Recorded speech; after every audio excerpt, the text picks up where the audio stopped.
surprises, aren't you?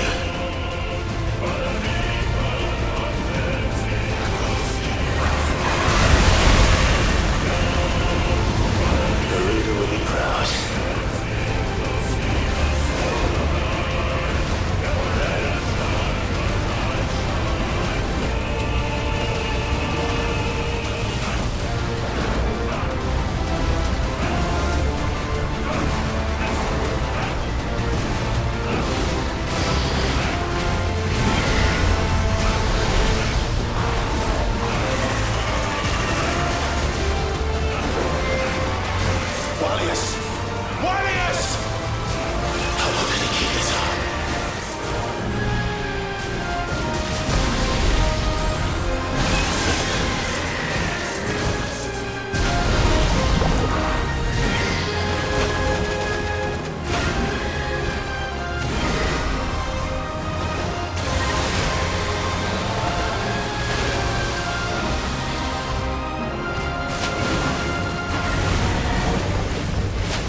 quite a tantrum.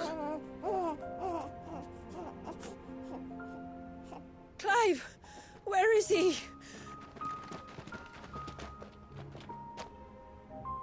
Well, yes.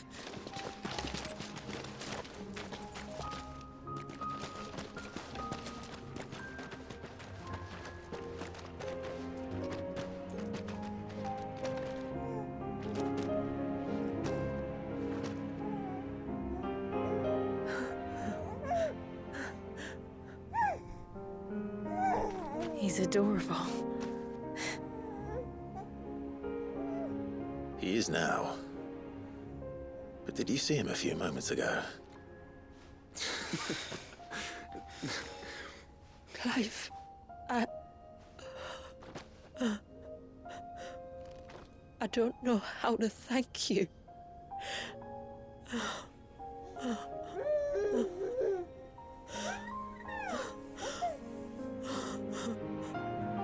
It's all right.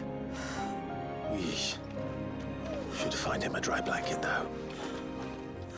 Wouldn't want the little monster catching a cold.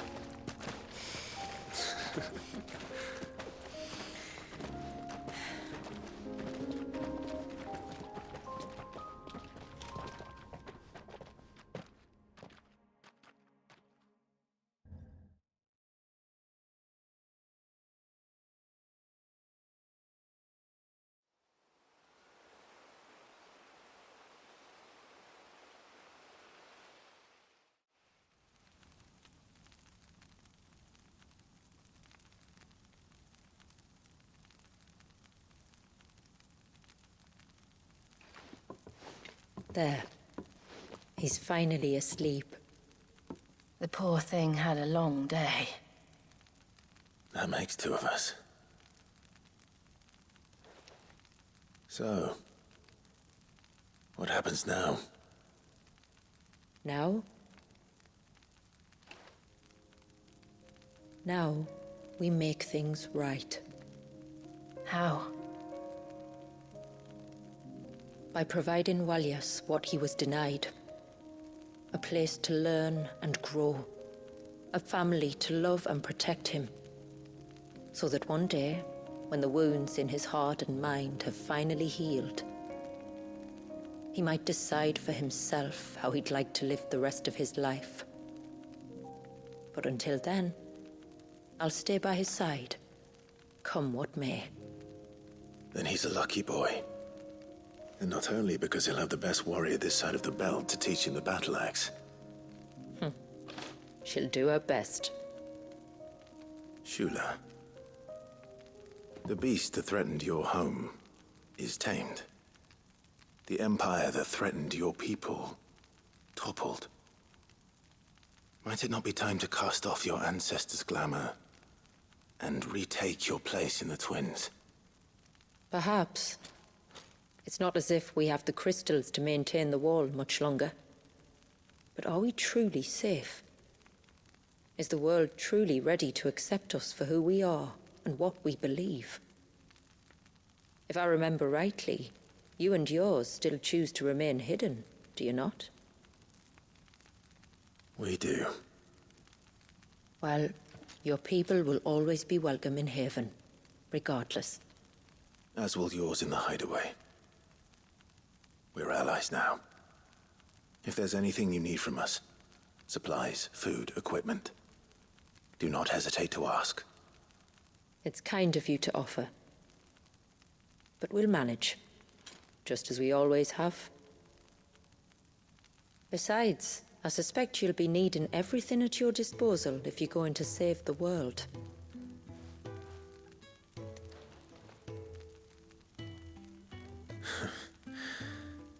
I fear much of it is past saving.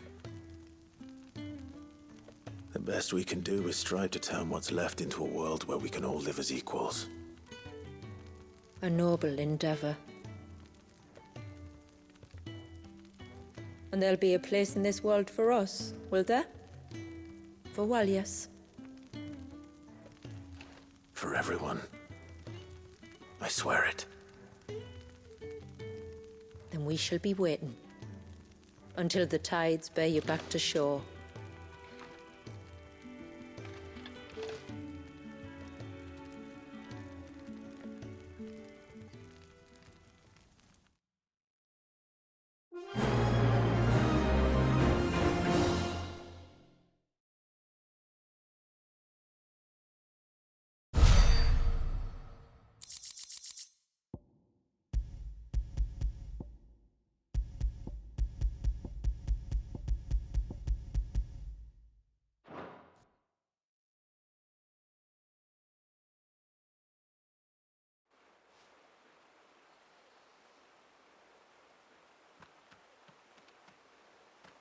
Do you think he'll be all right? Well, yes. Only time will tell. But I can certainly think of worse places to spend one's childhood. The Moats of Water are a fine people, and they will take good care of him. Up by the Vare, Ultima spoke to me. He called Leviathan his most profaned fragment, and told me to redeem the sins that had laid him low. Is that so? The sins of Wallius's ancestors were grave indeed. To force him to prime at so tender an age. And to freeze him in time, that he might never know what it was to live. Yet I doubt either of those crimes was the source of Ultima's displeasure. It was that the Icon's power had been put to another purpose than the one he intended. To him, Leviathan must have seemed an aberration. Could that be why Ultima made no attempt to lead me to him? The fear that this profaned fragment might corrupt his vessel somehow. Perhaps. Or perhaps he simply deemed Leviathan surplus to requirements. Having concluded that his vessel might be made to serve his purposes without the full sum of his power. His purposes? There's no escaping them. Even here. Hidden away in Mysidia, the blessing of the crystals proved nothing but a prison. A prison into which Wallius was born, and from which freedom is hard won. If the world doesn't change, if we don't change it, he'll end up suffering the same fate as every dominant who came before him. Then we must change it. That we must. And we shall.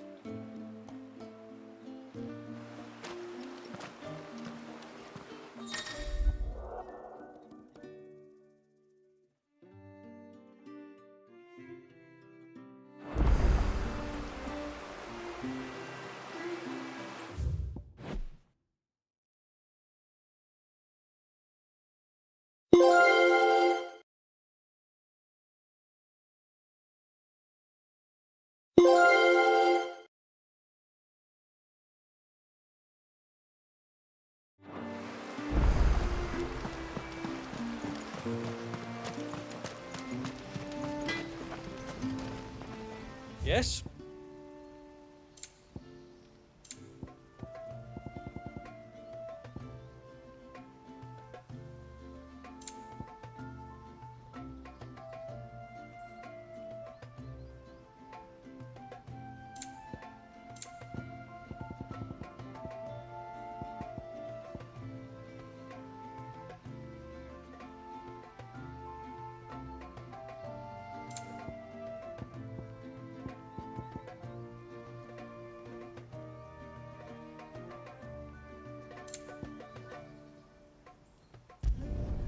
I'd like to see another smith do better. Can't be done.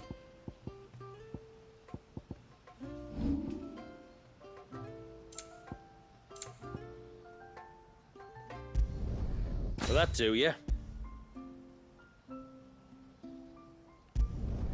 Done.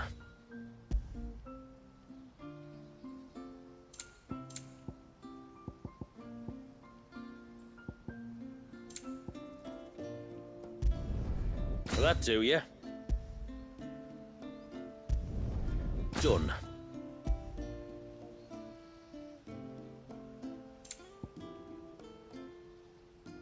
A good tide to you.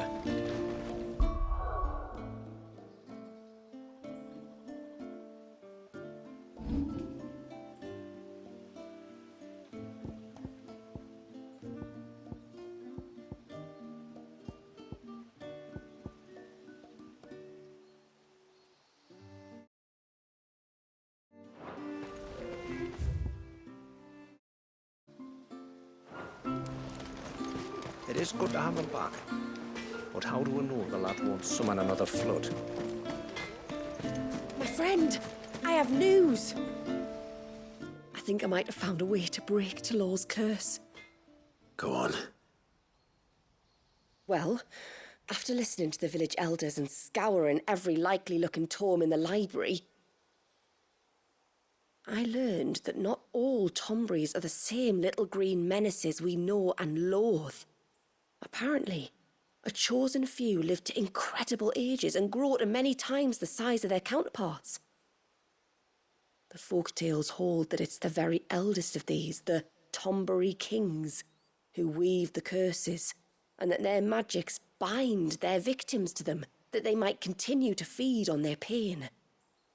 So if we slay the one that cast the curse, the feeding will cease. But that was my thinking, yes. Though I doubt it'll be easy.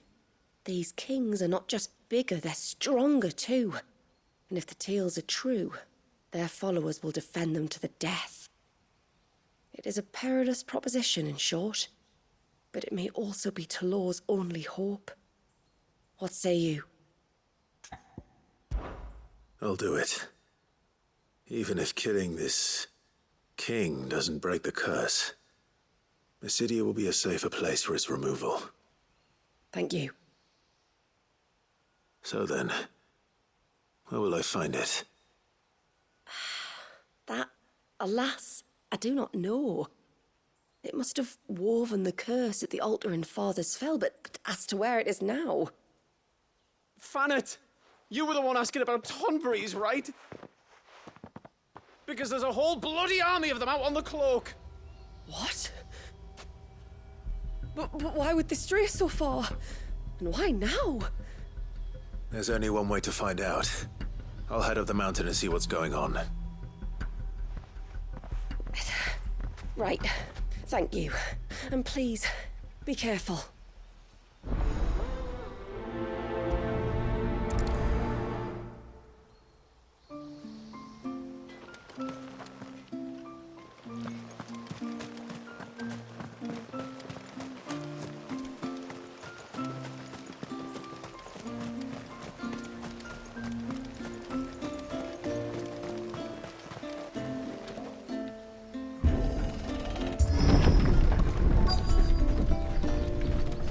Found her. They're almost at the gate. But they won't be coming any closer.